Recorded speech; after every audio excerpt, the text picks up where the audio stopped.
Good morning, everyone. I have been in this building.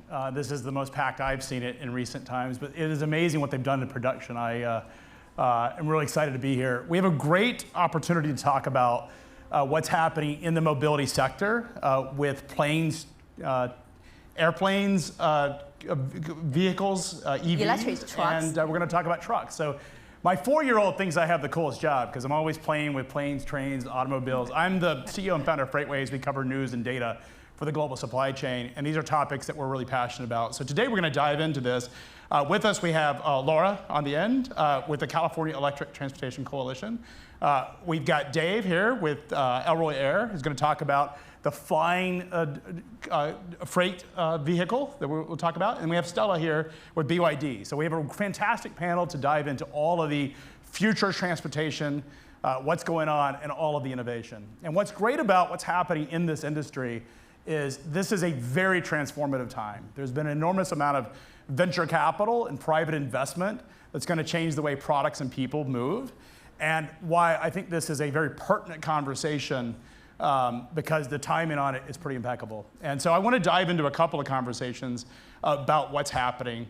And why don't we start with a net zero, because this is a really passionate topic for a lot of folks around the move towards decarbonization, what it means for society, what it means for people, but also the trade-offs associated with that. So perhaps, Laura, you could tell us a little bit, sort of give us an update on where things are at, and where do you think those things are headed? Sure. So I will speak a little bit from the California perspective because we're here today, and I think in a lot of ways, California does lead the world in this area. And I think we've seen that with our transportation electrification policies that I know we'll get into a little bit. So starting with California, we have a goal for 2045 to be carbon neutral. And when you look at the transportation sector, that is the largest amount of CO2 in our state. It comes from transportation. It teeters every here and there, like how much of a percentage, but you can't ignore the fact that we have to eliminate carbon from our transportation sector to meet our 2045 goals. It's just not, there's no way around it. Now, does that mean that every single vehicle and every use case right now needs to be carbon free? No. And I think that, I'm of course coming from, oops, I was told not to do that. Sorry, everybody.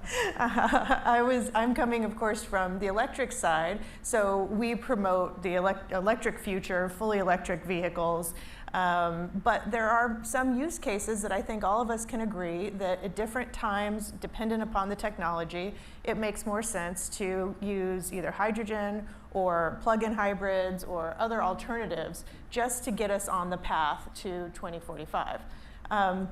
So I think that's one thing we have to focus on. I know other panelists later may talk a little bit more about buildings, and we heard a little bit more about building electrification and that need when we're getting to net zero. But the state in California has a plan to get there, and it really is a balancing act, and it's toggling. It's toggling between how much do you need in carbon capture and sequestration, how much do you need from the transportation sector, all the different industries. And I think our sector can do so much, and from a sort of a customer service perspective, it's maybe one of the least disruptive to individuals on the personal vehicle side as a way to change to eliminate CO2. It gets a little bit harder with the fleets, and I think we'll talk a little bit more about that. But it is an easier way to get some of those reductions. So you've been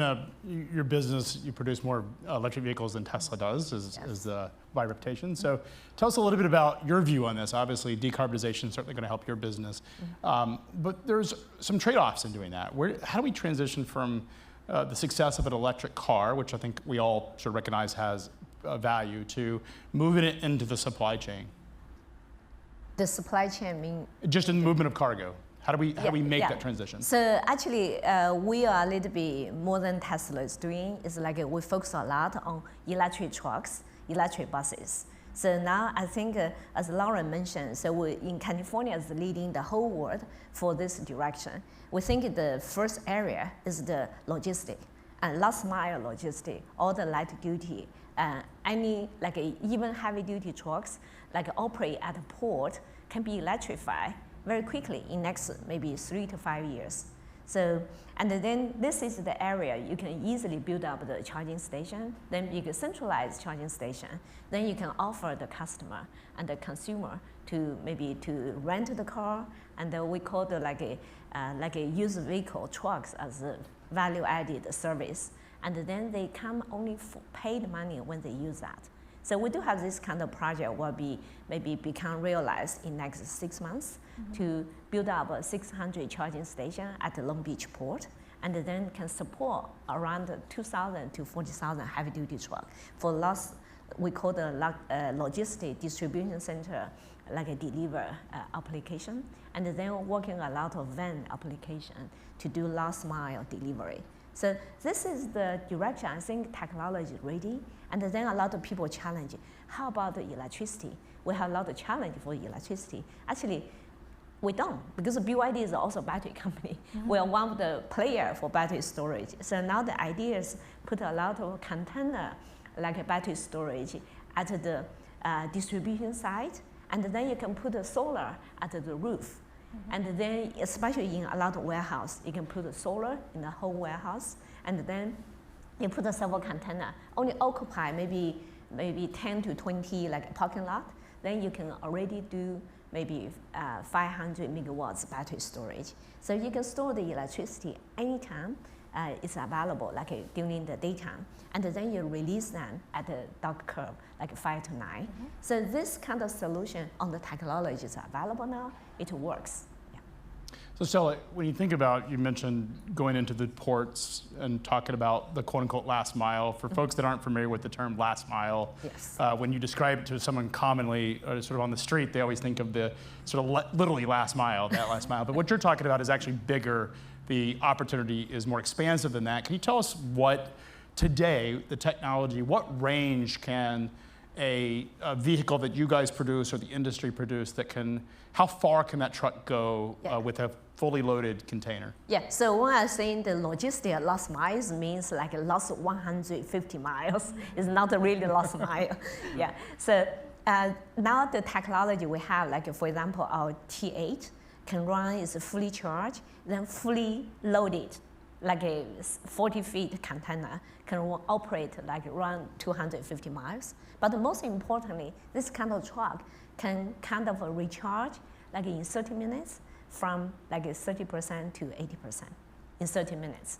So you just like go transport, loading the cargo from the harbor and deliver to the distribution center. While the cargo being unloaded, then you can really charge the like a cargo. So if you spend a lot of time, especially with AI technology here, you start to learn how the operation, then you will find a lot of time you can charge the trucks. It's not really, the charging time will not disturb the usage of the trucks. So there's approximately 50,000 trucks that go in and out of the ports in Southern California, LA and Long Beach on a given day. That being able to move to a charging technology versus diesel is going to put an enormous amount of pressure on the grid. Is California ready for that kind of pressure? I'm happy to speak to that. I think it might be the subject of our next panel, so I don't want to shock anybody back there. But the grid needs to be upgraded, and I think you'll hear that from our next panelists. We're expecting roughly 70% of an increase in electrification, and that's not something to be scared of. That's okay. The grid has always been upgraded. The grid has been, we've changed. We look at the history of electric service, and we didn't have HD TVs. We didn't have computing technologies. We didn't have all of these different, refrigerators, et cetera. The grid's always been updated and adapts to our needs. And so it's a great opportunity for everybody, because ultimately, once we do the upgrades and we switch to electrification for transportation and buildings and all the other end uses that can be electrified, the customers are actually going to save at least a third of their total energy spend when you compare it to what is spent now for natural gas and for gasoline. So yes, it needs to be upgraded, but that is a good thing, and in the end, it will be beneficial for everybody. So Dave, I grew up as a fan of the Jetsons. I was a huge fan, apparently you are as well, naming your company Elroy after the iconic figure in that cartoon. Flying taxis were promised to us in the 1960s, and I have yet to fly in a flying taxi. Can you tell us a little bit about, you're obviously focused on the cargo side of it. Tell us a little bit about your business and sort of the concept here. Sure, yeah, so our mission is to enable same-day shipping to every person on the planet. And we're developing autonomous cargo aircraft that can operate from any place to any other place. So it's a vertical takeoff and landing vehicle, like a helicopter, so you don't need to be at an airport. You can just take off from a corner of the parking lot next to the loading dock and go up to 300 miles. So the systems will carry 300 pounds of cargo, 300-mile range, which means that we can enable middle mile express routes. Think of it like fast lanes where it's not going to replace the whole truck because these aircraft are smaller, but for the high priority goods, you now have a way to go directly from one warehouse to another warehouse, skipping over the traffic on the road, skipping over terrain features, and going point to point as the crow flies at about 150 miles an hour.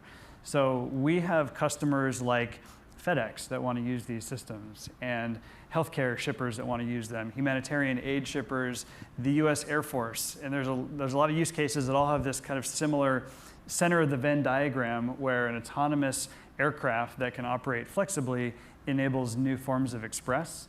And so that kind of center of the Venn diagram is how we've gotten capital backers like Lockheed Martin and Precursor Ventures to pile in and support this. And so think of our business in the future scaled as like a more distributed version of FedEx that operates to a lot of places by air that are not airports and enables express shipping to all those places.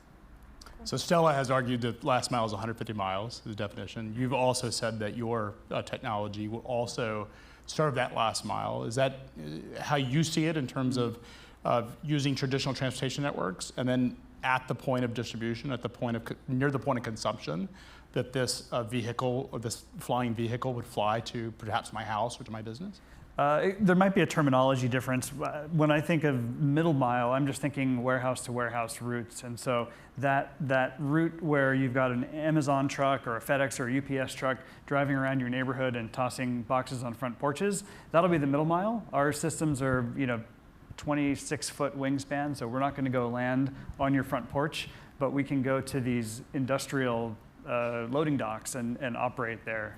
So that's why we're focused on this middle mile and up to a 300-mile range, which is actually, speaking of batteries and hybrid electric, because our customer missions, like what we learned from FedEx and the Air Force, needed to be longer than what battery electric aircraft can support, we've taken the step to develop a hybrid electric powertrain in response to that, which is becoming recognized in aerospace as this really critical next step, where batteries will continue to develop greater energy density over time. But right now, what we need to be able to do is fly further than what we could do with a battery electric aircraft. So you're talking about line haul operations between one warehouse or distribution center to another. Exactly. And the weight is 300 pounds, is that? 300 pounds of cargo, yeah. So it's not a huge shipment of a truck at 45,000 pounds. What are the types of product that you would imagine that fit well in these types of applications? So it's express goods. I mean, it can be e-commerce goods where you've got a bundle of them. They tend to be pretty lightweight. So we're like with FedEx, we're working on the biggest possible dimensional cargo container we can. It's a containerized model. So if you saw in the video, the aircraft picks up a container, flies it from A to B, deposits the container. So for commercial shipping, it's express. It's e-commerce. It's medical. For our healthcare shippers, they want to do medicines, medical technology, resupply. And so it's not everything. It's, if you're going to buy a big screen television, that's going to go on the road. But a lot of the smaller items that need to go fast will go by air. Now, as a pilot, I think every pilot has a frustration with the FAA. They have significantly stunted a lot of the innovation or potential innovation, but have achieved an amazing safety record in accomplishing that. I mean, just profound in terms of their accomplishments, in terms of safety. You have to sort of navigate that, and I'm not going to put you on the spot to say something that's going to damage, I'm not going to do that to you. in terms of potential. But how do you work with regulators to get them comfortable? How are you able to innovate in such a highly restrictive, regulated environment? Yeah, so the FAA is moving in the right direction. They see this wave of autonomy coming, and they're embracing it. But like you said, their mandate is about safety, and they want to preserve the safety of the skies and the safety of what's down here below the skies. And so what we do is develop routes in places that are very low risk in the beginning. Ultimately, fully scaled, we'll be flying in and out of cities just like air taxi makers are planning to do. But in the beginning, we've got a playbook that is already playing out with other drone companies that are building smaller systems for last mile, where they work with customers and in places where the regulators can fast-track systems into operational service. So if you look at some of the small last-mile delivery drone makers like a Zipline or a Google Wing, they went to places like Rwanda, like Ghana, like Australia. Now they're coming back to places like Texas that are starting to open the skies to autonomy. And it's this progression from kind of the most permissive regulatory environments where you can build the business, get started, show the use case, show that it adds real value, and then kind of work back inward toward, you know, the most congested urban airscape, just like we have above us now. So this will be stuff to be tested in market before I see it fly over my head. Many years in the future before we see that. Yes, and we also work with the Air Force, right? The military has its own way of clearing the airspace where it needs to operate, and so a lot of companies in aerospace do operate with the military first because they don't need the same kind of regulatory certification barriers to get into market. So I look, hopefully, we'll see this transition, the systems get worked out as a pilot. I want to make sure the airspace is safe and I know what's happening. There has been a lot of evolution in ADAS-B technology and stuff. It's one side of the FAA is sort of viewed as a stunting or sort of friction to sort of drive towards safety. On the other side of the equation, we're talking about electrification. We've actually seen, particularly in the state of California, actually be very, we'll call it progressive, to sort of, in many ways, try to mitigate the amount of diesel vehicles or move to a net zero. Government seems to be very friendly to this technology, sort of different challenges. How are you seeing the landscape in terms of regulatory support? Well, I think that we have done a really good job in California, both the push and the pull. You know, it needs to be, in order for it to be successful, I think we all, can agree there needs to be mandates, but there also needs to be incentives. And it's not realistic to think that you can just impose a hard mandate and that without any incentives for customers or commercial customers or residential customers, that they'll be able to adopt the technology. Another big issue is making sure that all customers are included in the transformation. So we're talking a lot right now about commercial customers, obviously. We talk a lot about personal vehicles and people who can plug their cars in at home, but we really need to continue to focus our policy on those who are at risk of being left behind. And by that, I mean those that continue to breathe the pollution that we have at the ports and other areas of major freight corridors. That's an air pollution issue. It's a localized issue for most of our low-income communities. And we also need to make sure that those communities are incentivized to adopt electric technologies so they aren't left paying for aging infrastructure, for gas pipelines that are no longer needed. And I think that's really where policy needs to continue to play a very strong role and continue to be that push in addition to the support. You've had a lot of support with California's laws sort of pushing that, trying to, in many ways, from perception is, from the industry, is they're trying to effectively get rid of diesel vehicles on the roads in California. As someone who deals in logistics and supply chains and sort of talks to a lot of how products move, there's this movement towards efficiency, and consumers demand efficiency. We want products. We're so spoiled, frankly, by, we'll call it the Amazonization or the on-demand delivery. We learned how that was during COVID. But in doing so, we oftentimes, to move that in terms of real-time efficiency, there are some trade-offs in terms of carbon. Today, the large percent of the supply chain, particularly in and out of California, the emissions for these vehicles require diesel. The technology is not caught up. California is a really critical point for the US and perhaps global supply chain. How do we balance that, whether it's technology innovation that's there, or just regulatory policy in terms of what California's responsibility is for the entire country versus its own desires and interest in mitigating the carbon footprint in the state?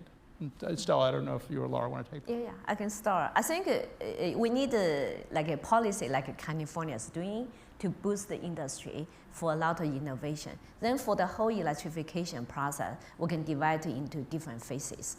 The phase one is for local logistics, last mile for the distribution center, and the last 150 miles for the cargo transport should be electrified as California put a mandate by 2030.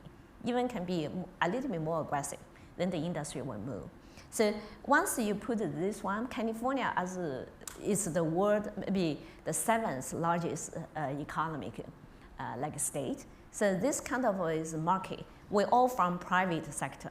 When we smell the opportunity, everybody will jump in, put the R&D, put the technology to make it work. So then at the same time, because of the business need, then you will build up a charging infrastructure. By the way, California has tons of money, several $1 billion sitting there to help to build the charging infrastructure. So we see this become like a policy, dream, plan, but in next several years, you will see a lot of reality start to deliver several thousand trucks, several hundred, like a centralized charging location. And then the warehouse will start to think about put the solar on the roof, put the battery storage on their distribution center, and then help to build up all the charging center in the warehouse. So this is become real to start now. So once this build up, then you start to put the fast charging like a station among the country, among the state, and they will expand to other places. So then the second stage, we're talking about long haul driving between the city, between the state. So for example, what we're doing besides the electric car, we're also doing the plug-in hybrid car. So there's a technology always ready, is like a range extension. So you can operate like a first 200 miles with the battery, then the battery is empty, you can have the gasoline to generate electricity and then charge the battery, then continue to run as the plug-in hybrid car. So at the same time, because you have needs, then on the highway, you're going to build a charging station. So by today, I think a lot of people sitting here driving Tesla, you almost have experience. You can drive your Tesla all the way from San Diego to Seattle. You don't need to worry about the like a power, like once 300 miles, you park, then you have 30 minutes, you fully charge, you can do another like 30 miles. So that's the industry start from now on. But then we, from the industry, we also will continue to put a lot of effort to working on the R&D. For example, recently we do the blade cell. We're going to use blade cell into the truck. Then you can build C2B cell on the body. You can save a lot of weight for the battery cover, reduce the weight, and then same time the battery blade cell going to reduce 20% of the weight of the battery, but the energy density will improve by 25%. Another hand, we are also doing the like a lot of component like a motor, IGBT, and all other electronics components around the battery and around the power system. So we now do we call the 10 different component integrate in one devices. The weight going to reduce by 50%. So a lot of innovation happening in the industry. In the future, going to have the vehicle much maybe 30% like a weight reduce, but then energy density can be 20% increase. It means per charge, maybe not today's 200, 300 miles, can be maybe 400 miles. Yeah. So Stella, I bought a electric vehicle, first one I've owned. Beautiful car, by the way. Maybe I bought the wrong one because I have a lot of range anxiety when I leave my house. So I was told it had 290 miles. Now I live in the mountains, going up and down the mountains of Tennessee. And because we don't have great air service just yet, hopefully you and other companies can fix that, I often have to drive to Atlanta or Nashville, particularly if I'm going West Coast, to fly back. It's just Chattanooga doesn't have great air service. Inevitably, even when I top that thing up, it's 100 miles to Nashville or from Chattanooga to Nashville or Atlanta's airport. and that's a 200-mile round trip, I have to stop to charge because my car tells me it's going to run out of electricity if I don't. Oftentimes, I'm coming back late at 2 o'clock in the morning, and I have to stop in these really shady sort of like strip malls to sort of charge, which I don't feel great doing that. So I've experienced personally the range anxiety that comes along with electric vehicles, and this is a brand new vehicle that I bought just a few months ago. Yeah. When we're talking about supply chains, and we're talking about moving product across the country, an over-the-road diesel engine tank takes about 100 gallons per side, and those trucks today, modern diesel, can get about 9 miles per gallon. So we're talking 1,800 miles. If that truck has to stop every 400 miles, then that significantly impacts the efficiency of that supply chain. How do we reconcile this desire to move to net zero and electric with the desires of our country and our customers to have efficient and fast supply chains? And that's the biggest struggle I have, and I think about California's legislation, and while I, as a sort of environmentally forward person, I love it, but then I think about the practicality of those rules and the role that California plays. Do we see a situation where supply chain professionals start to think about network building and say, I now need to plan around California because of some of these rules? How do you guys, I mean, you deal with these types of public policy questions all the time. How do you guys deal with it? You know, I don't think that, I haven't heard that argument. I haven't heard anybody say that they're going to go around California. To Stella's point, you know, we're the 7th largest economy in the world, or 6th largest economy. And what I hear more in the chatter is just how do we adapt and maybe understand that there may be some more inefficiencies, but hopefully the benefits will outweigh some of those inefficiencies. And so, for example, with electric vehicles, the total cost of ownership is usually much cheaper. There's a lot less maintenance. That causes other problems for labor and issues in terms of potential job loss. But electric vehicles don't require the same amount of maintenance and operation.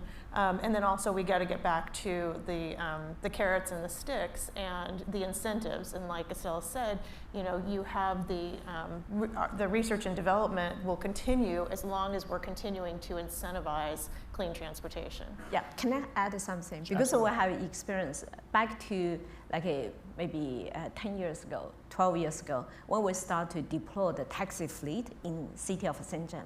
In China, the taxi working 24 hours, 2 drivers, 2 shifts. So all the drivers similar complaint, saying, we don't have time to charge. If I have charged for 1 hour, then I will lose a lot of revenue. There's no chance.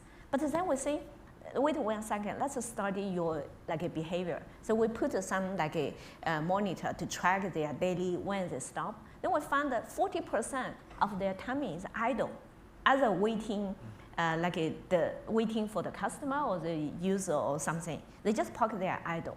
So, but then it's fragile. They park here 10 minutes, they park there 5 minutes. Then we find that if 24 hours by 40%, you have 8 hours. You can charge 3 times of the car. It's more than that. You have enough time to charge. Now is the timing. Let us to learn how to put all this fragile time slot together. Give maybe take it more effectively. You go to the meal, you have lunch, then you charge the car, then you take a rest for 1 hour. Then you also this will not disturb your revenue income. So then we start with 200 drivers. Then in the end, nobody went to, then BYD has to hire the driver, pay the driver for fixed salary. Then we do this 200, very successful. Now the city of Shenzhen, all the 22,000 taxis electric. The people is happier because they found they make 30% more revenue. Then their cost is reduced by 40%. And then their health being improved. When we analyze the health data is to count the expense for the medicine. They will find that they save 40% of their medical health. Then their health condition being improved 40%. So we're talking about the AI technology now. I think maybe the second phase, we will do this long haul. Then we will have a lot of technology company to maybe study the like this kind of trucks behavior. Because for end customer, what care about is door-to-door deliver to my hand. So that means besides the vehicles running on the road, you still have an unloading, loading time. So then as a policymaker, for example, recently be successful in California, in Long Beach and LA, is if you're driving electric truck, you get like a first priority queue. You don't need to wait for the line, like 2 hours, 3 hours. You can go to first line and then to pick up the goods. This makes the motivation for the electric truck driver. They can like go to maybe 3 times. Other people need to wait online. Then this is high in California. A lot of people, if you see the study, why is it by EV? It's not because they want to save the CO2, because they want to go to the like a carpool lane. This is 90% of the people buy the EV in California. They want to use carpool lane. Yeah. So we have a lot of policy can help to maybe guide this one to this direction. When I heard your car story, I thought maybe you need a hybrid electric.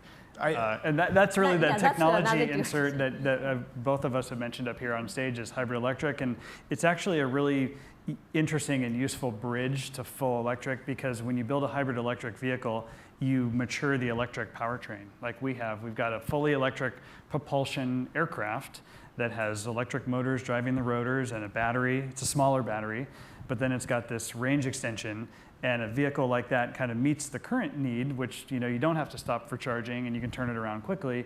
But then in the meantime, you've got this matured electric powertrain. And then as batteries get better, you can eventually switch over to full electric, but you've already matured kind of the hard part, the new part.